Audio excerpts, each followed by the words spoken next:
Welcome to SVG-TV's news for Wednesday, August 24, 2016.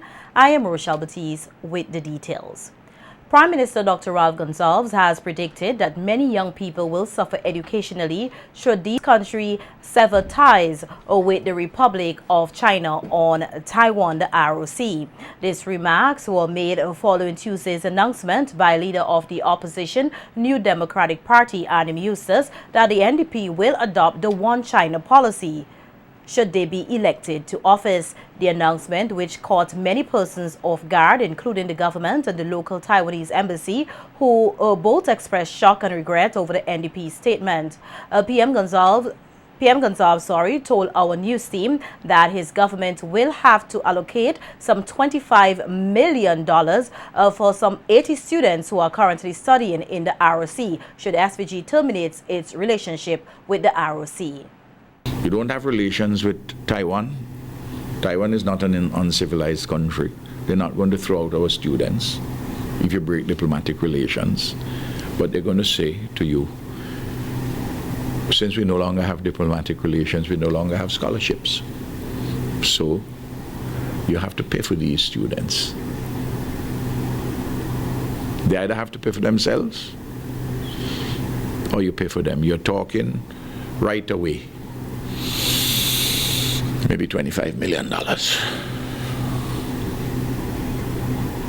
What?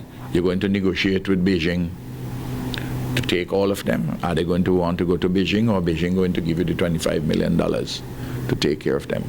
PM Gonsalves expressed concern that the estimated $3 million Eastern Caribbean dollar provided annually by the ROC for the Youth Empowerment Program, which facilitates employment attachment opportunities for young persons, will also be curtailed.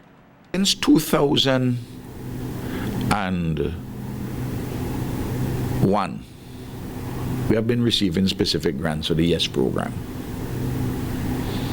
From 2002, the program has been implemented in full with 500 students. First of all, costing $2 million a year, now costing $3 million a year, EC. We pay for that out of an annual grant, which we negotiated, of $2.5 million US. That is, you can check that as about $6.8 million EC. There's this program for young people. Is the YES program going to be dismantled? And leader of the SVG Green Party fully supports the opposition's New Democratic Party's position to sever ties with the Republic of China on Taiwan. Ivan O'Neill says breaking away from the ROC is a necessary measure and congratulated the NDP and its leader for taking a leading role towards the adoption of the One China policy. O'Neill is of the view that the relationship between SVG and Taiwan has significantly affected the nation's economy. I really couldn't believe it that such a significant change in policy. For a number of years now, I have been saying that the only difference between the ULP and the NDP is the color of the T-shirt. Well, I now know that's no longer the case. Mr. Eustace, I want to really congratulate you for a significant move, and I'm sure that our country will benefit from it significantly. We want to stop the tax evasion in our country. But I want to ask the honorable leader of the opposition and the NDP to go the extra mile and cut ties with the super rich of Mustique and Canaan. They too are invading tax in our country. The Green Party leader says that ties with Beijing will aid in national development for SVG, especially through the enhancement of the local fishing industry. Visits to Trinidad and Tobago, Port of Spain, and I went to the Chinese embassy there, and they are very friendly people. China is willing to help us with infrastructure building in this country. They're willing to help us to build our own university here. And more importantly, they're willing to help us with the billion-dollar fish industry we want to set up here in St. Vincent and the Grenadines. Because In my professional opinion, we will get a better yield from the fish industry than the ULP can get from tourism. Tourism, in my opinion, should complement but not lead our country economy. Leader of the Democratic Republican Party, the DRP, on the other hand, Anissa Batiste, does not think it is in the best interest of St. Vincent and the Grenadines at this time to break away from the Republic of China on Taiwan.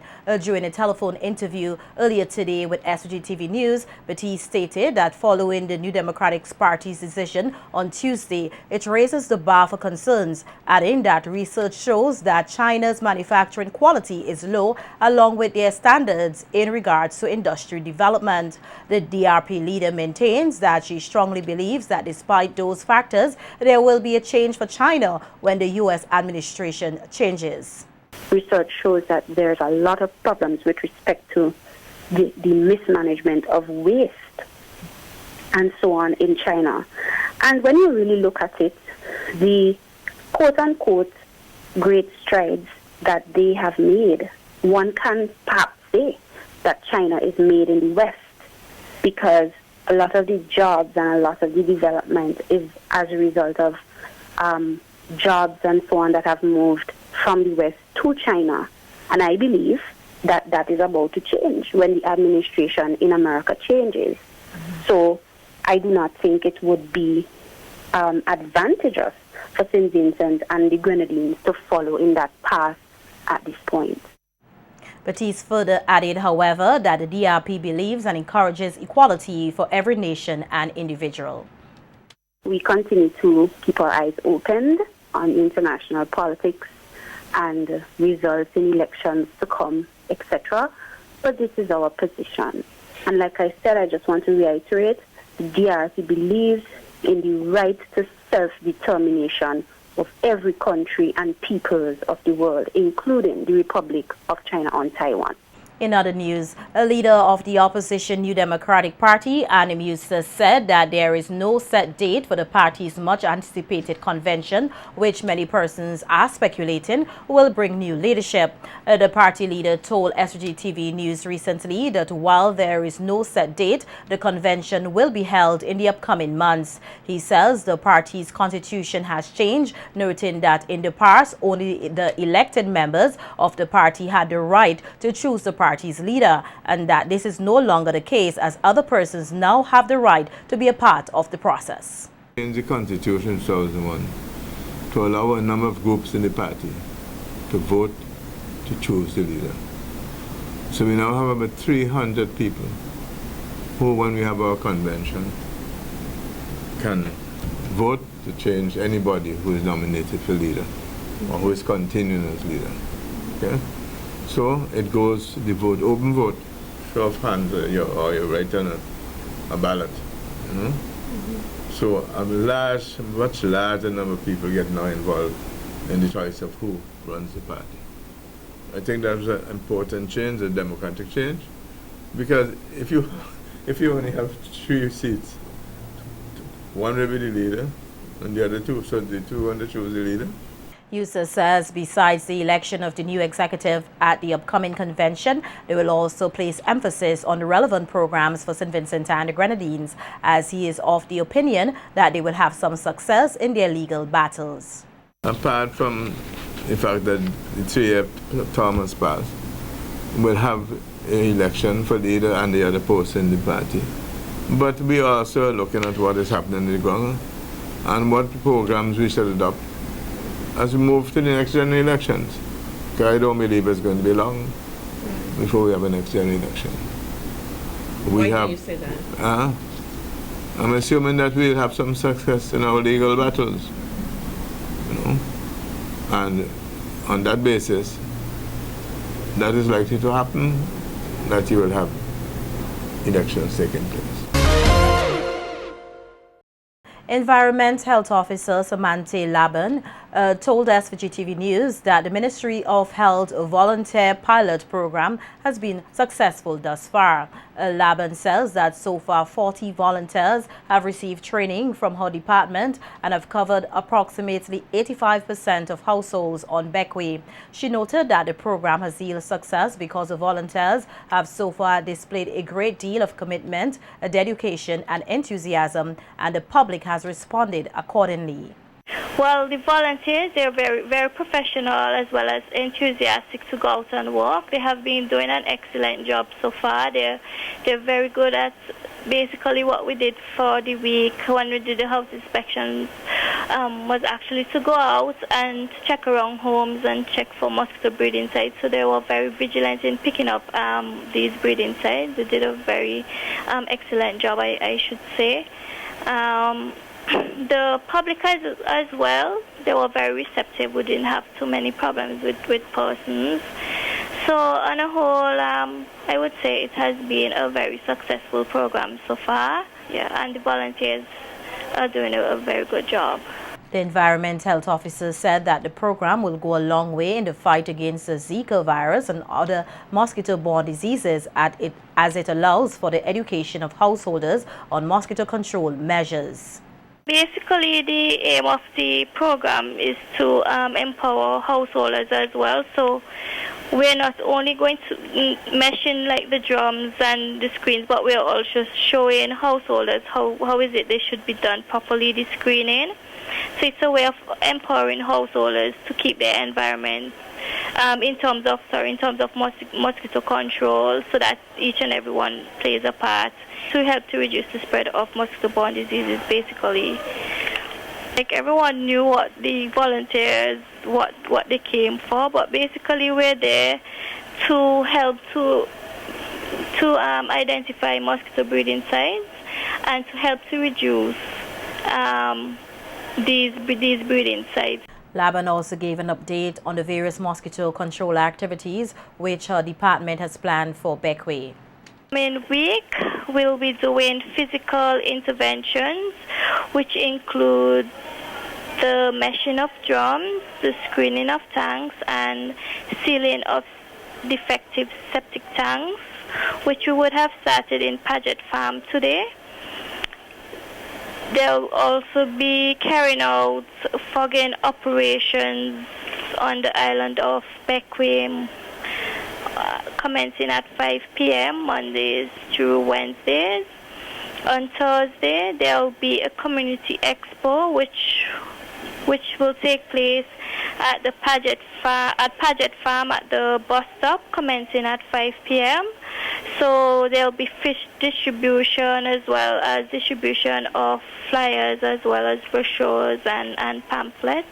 Ensuring that the organization remains involved with the educational progress of the nation's youth, the General Employees Cooperative Credit Union, GECU, earlier this week launched its second annual Youth Symposium. The two-day event, which is being held under the theme Embracing the Power of Cooperatives Values, will engage the credit union scholarship holders in various activities aimed at promoting their holistic development. Chairperson of the GECU Scholarship Committee, Dr. Maniva Glasgow, in her opening remarks, said that the symposium seeks to enlighten scholarship holders of how they are directly impacted by the decisions made by the credit union. She outlined that the students can expect positive experiences, aided key developmental support and opportunities which will benefit their post-school life.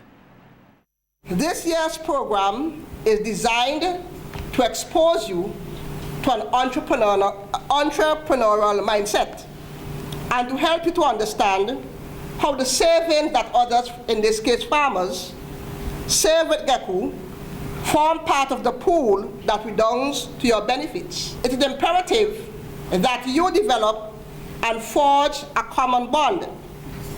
Bonding comes from experiences and memory of people and places.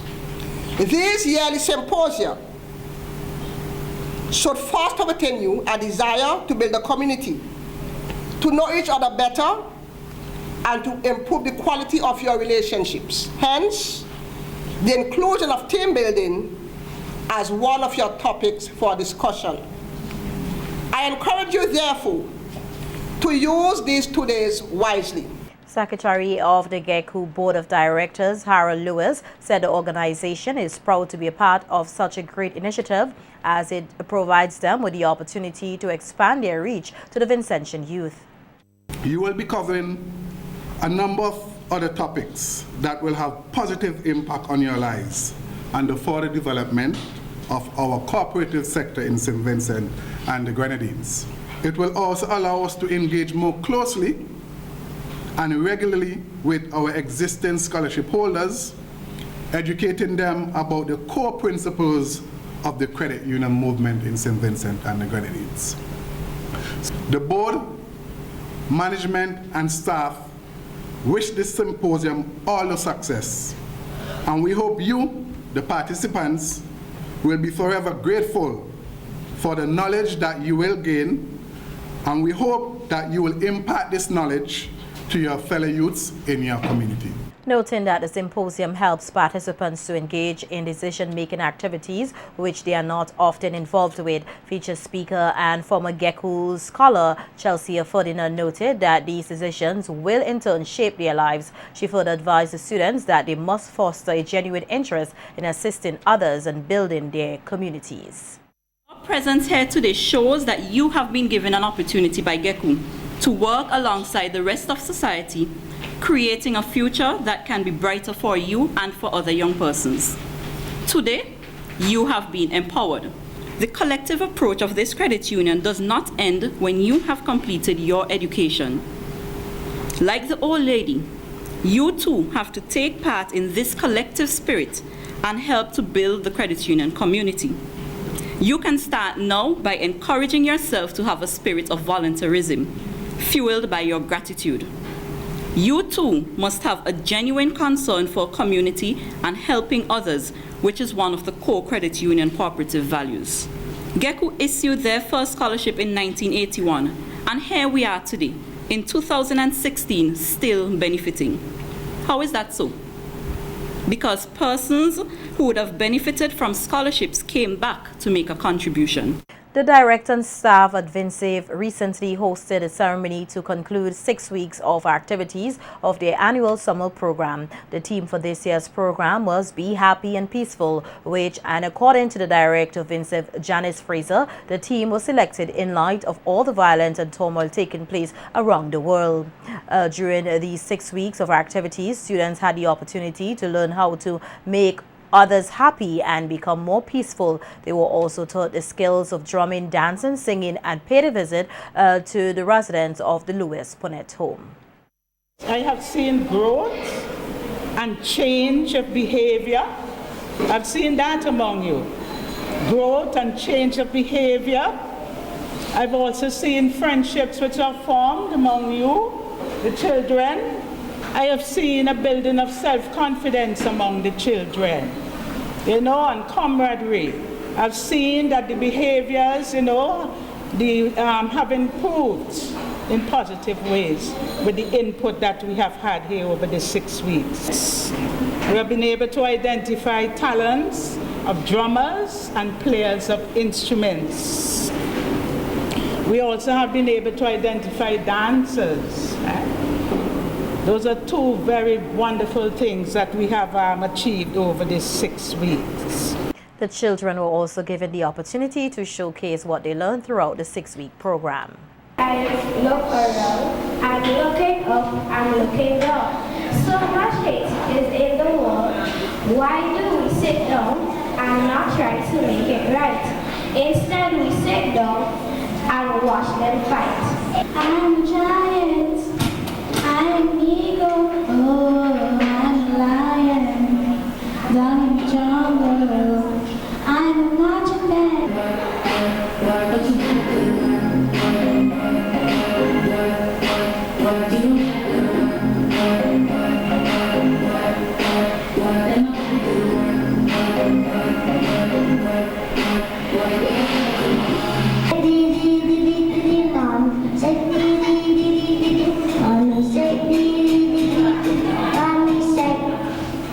The The SVG Diaspora Committee of New York, Inc. will host its inaugural SVG Diaspora Heritage Awards and Gala on September 17, 2016 in Brooklyn, New York. The event will be held in collaboration with its two newly formed institutions, the SVG USA Sports Association and Cultural Association of Vincentians in the USA under the theme Heritage is Everything, celebrating Vincentian excellence.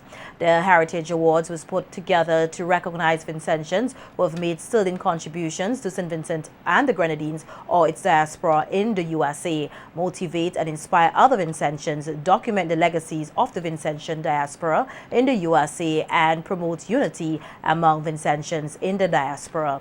At the awards ceremony, several Vincentians legends and icons will be recognized for their contributions to SVG in areas of sports, culture, and humanitarian efforts.